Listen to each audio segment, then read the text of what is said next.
meditation. I just don't like this. Chances are it's not that you don't like meditation. It's just that maybe you need a different focus. And have you thought about reaching out to the creator to ask for something different? Because however, ask for help. Yeah. And other people are going to feel that way too, whether or not we realize it. So I think you're absolutely right. I'll have a lot of conversations with women that just don't know if they're doing it right. And the thing is it's just you are just where you are. All it is becoming aware of your situation, where you're sitting, what you can smell, what you can see, or just breathing. There's no right or wrong way. And in this society where we're a bit more perfectionist than, we want to do things right, it's very hard to sit in uncomfortable silence. But the benefits are on the end of the uncomfortable silence. We were talking before about sort of the things that come to you when you're meditating.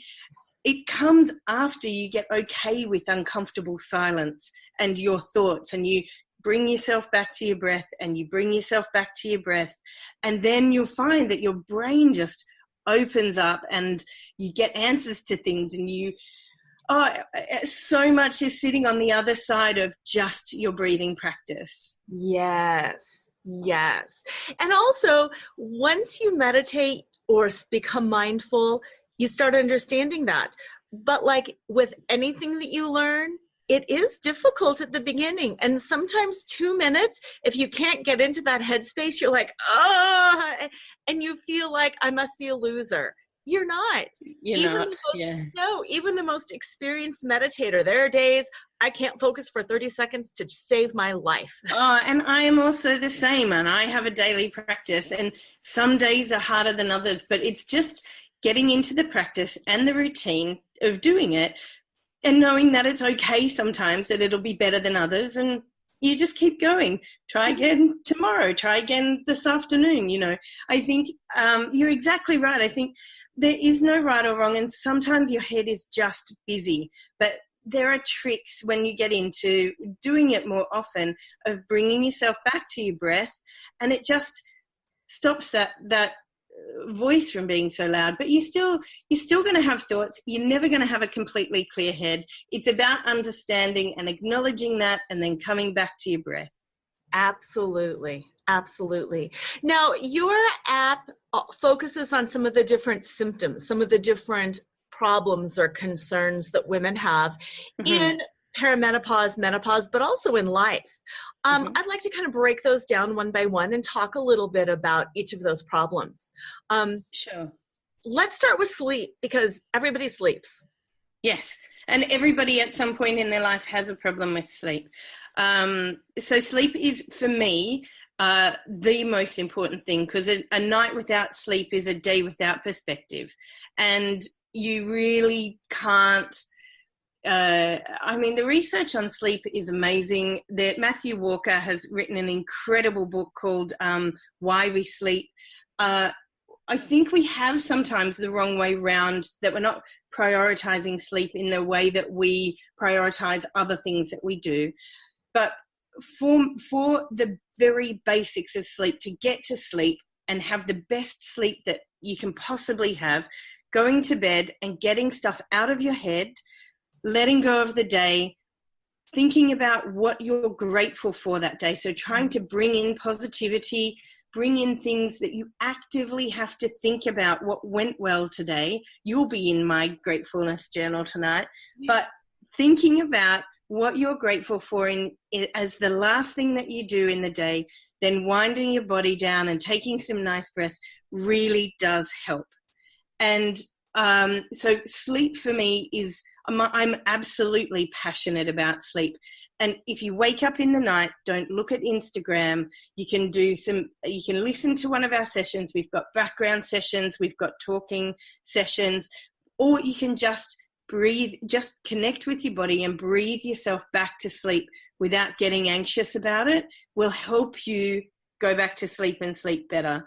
But you can start the next night's sleep in the morning, doing your mindfulness in the morning, breathing throughout the day, winding down at the end of the evening. There's all sorts of opportunities we've got to try and make that sleep the best that we can possibly do. Mm-hmm. Children aside, because children can wake you up and animals can wake you up in the night. Sometimes we get woken up, but it's about not stressing about it, coming back to your breath, thinking about what you want to, what you're grateful for, and then allowing yourself to let go and go back to sleep. So we've created sessions to go to sleep, sessions if you wake up, and morning sessions to start your day. I love that. I just want to validate so much how you talked about not stressing. Yeah. Children do wake you up. Pets wake you up. Right Yeah. now, my dog has bladder cancer, and she gets up about every 45 minutes. And if I don't get up and run to the door, she goes on the floor. And it's very easy to fall into that negative state of, ah. And when I can keep myself in that positive, it's an honor to be with her last couple months of life. This is a gift that we have each other. I just drift off into sleep, and it's not a big deal. Yeah. Yeah, it's only when I get in that headspace, and it is headspace of, I have to get up in 6 hours, I have to get up in 5 hours, I have to get up in 4. That's when you can't sleep, is when it's in your head. And you have a worse sleep. That's, if I get into that that sort of spiral, that's when I have nightmares, and I have very stressful, anxious dreams, and I wake up exhausted. But to reiterate, this happens to everyone. So it is okay. You can reset, start again tomorrow, and then keep, taking those practices and trying again and trying again. Nobody is perfect. Everyone is just on their own journey. Right. And how nice to be able to say, I have a tool. I might be experiencing a problem, but I have a tool. Yes. Yes, that's absolutely right. Yeah. And I'm very proud to have made it. Exactly. And you should be, because it's fantastic. Oh. Okay, let's talk about some of the other issues that your app addresses. Right. What do you think is the most, to me, sleep was like my number one. That's why I was like, I got to start there, because everybody sleeps. In your opinion, what do you think is the next most important thing? The regulation of emotions and anxiety I would say is the most important thing for us. I agree with you 100%. Sleep is the most important thing, because that determines everything that goes on the next day, and just your ability to cope with what comes at you, because we can't stop some of the things that happen, but we can change our reaction to it. So, so I created a couple of sessions. So the daily mindfulness of just the 2 minutes, 2 minutes, 3 minutes, 5 minutes, that's into the daily practice. But if you're needing to start, if you're finding that your emotions aren't regulated and you're obsessing over things, or you can't let go, I created some sessions, the lake and the ocean, for trying to remind you that everything at the surface can be rocky, but everything deep down and inside is calm, and it's safe, and it's okay. And these two sessions, one's from me and one is by Murray, the male voice, because sometimes you like a male voice, and so I like a male voice. But it's just to remind you that you can regulate, and it's okay. Things can be happening. You don't have to react to it. So one of the real tricks that I use clinically is, if you feel an itch, don't scratch it straight off. Just actually sit and feel the itch, and more than likely, if you can distract yourself or get on with something else, that itch will go. And that reminds you that things can happen in the day, but it also will pass. And so you can help yourself to emotionally regulate.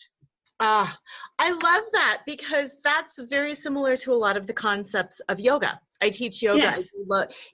You're putting your body in an objectively uncomfortable position, and breathing it out. Yes, and you just hang with it, and then sometimes you realize, I do need to adjust, or no, actually, I can go further, and it's just there. I Yeah, love and that. I'm a huge fan of yoga. I do a lot of yoga myself. So, and you're exactly right. I mean, yoga is just moving meditation. So it's Mhm. the same, exactly the same concept. You're right. Yeah, I love that. And thank you also for reiterating, unless you have a good night's sleep, your reserves are low, and it is so difficult to regulate your emotion if you're exhausted. Yeah, yeah. Yeah, Yeah. and there's lifestyle things that you can do as well, and being kind to yourself, and sometimes just saying no to some stuff, turning your notifications off so that you're not constantly on your phone, because the notifications just bump your cortisol or your stress hormone constantly, and that bump, bump actually causes you to stay in a heightened situation, fight or flight, and it just means that you aren't relaxing and coming down and forgetting things. You're constantly thinking something's going to happen. So I would definitely recommend slowing down or choosing the notifications that's important. I have access to my husband. He can access me at any time with my notifications, but that's it. And I think for me that works, because I found that I was getting very anxious with all of the notifications coming through. So you can make little tiny lifestyle changes that make a big difference to how you react to things, to when you react to things, and just feeling better about your day. I like that you mentioned just small lifestyle changes. Technology is fantastic, but you're Yeah. right, it's always in our face. Yeah, and I do believe that you don't need to make a wholesale change, just one thing at a time. Just do something. Just Hmm. actively try and do something to look after yourself. It's Hmm. all right. We're allowed to do that. I give you permission. Exactly. Oh, and I give you permission too, Thank you.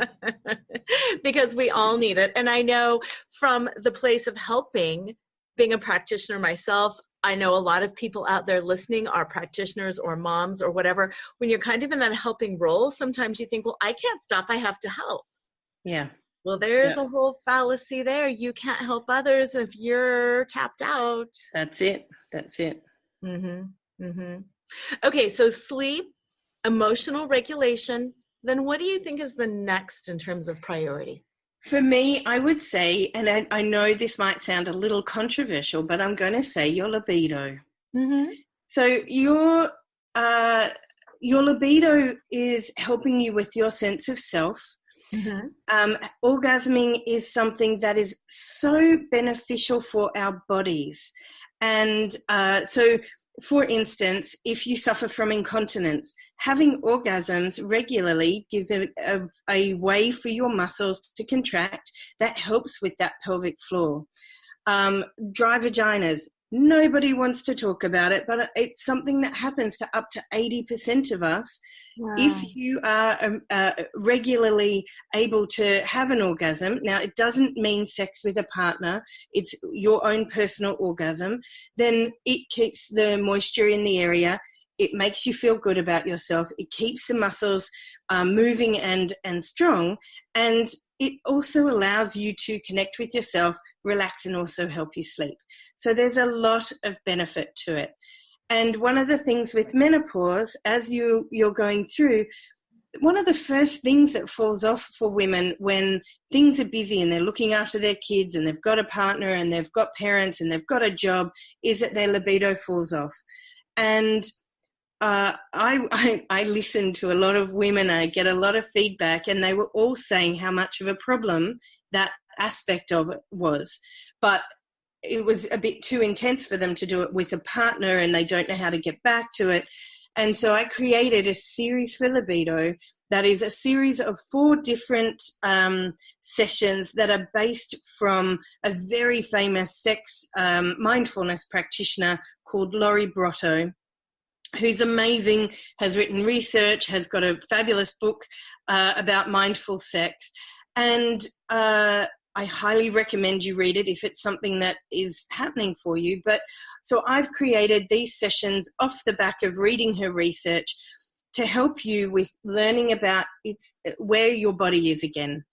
And sometimes you might be getting a physical reaction, but you have mentally separated from that physical reaction, so you don't know what's going on. So I've created these sessions to help you reconnect to your body, to reconnect to anticipation and the feeling